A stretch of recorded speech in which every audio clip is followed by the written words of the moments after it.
નમસ્કાર, હું છું પ્રિયા અને તમે જોઈ રહ્યા છો જનતા કી જાણકારી ન્યૂઝ। નજર કરીએ આજના સમાચાર ઉપર।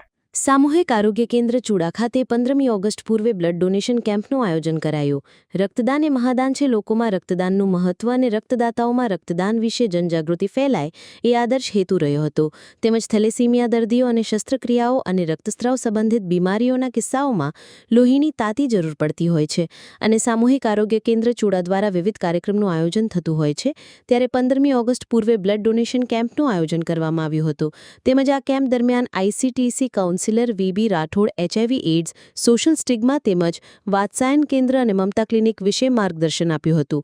આ કાર્યક્રમમાં ચૂડા તાલુકા ભાજપ પ્રમુખ જયદીપસિંહ ઝાલા અને સામાજિક કાર્યકરો ઉપસ્થિત રહ્યા હતા।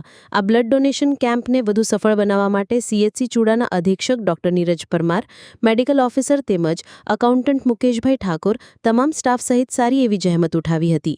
રિપોર્ટર વલ્લભભાઈ રાઠોડ, લીમડી। આજરોજ ચૂડા સામૂહિક આરોગ્ય કેન્દ્ર ખાતે સ્વાતંત્ર્ય દિવસના પૂર્વ દિવસે બ્લડ કેમ્પનું આયોજન કરવામાં આવ્યું છે। ચૂડા ખાતે જિલ્લા કક્ષાના સ્વાતંત્ર્ય દિવસની ઉજવણી કરવામાં આવી રહી છે, ત્યારે સામૂહિક આરોગ્ય કેન્દ્ર ખાતે થેલેમેસિયાના બાળકોને બ્લડનો ઉપયોગ થાય તે સારા હેતુથી આજ ચૂડા સામૂહિક આરોગ્ય કેન્દ્ર ખાતે બ્લડ કેમ્પનું આયોજન કરવામાં આવ્યું હતું અને યુવાનોએ ઉત્સાહભેર બ્લડ ડોનેટ કર્યું। જય હિન્દ, ભારત માતા કી જય।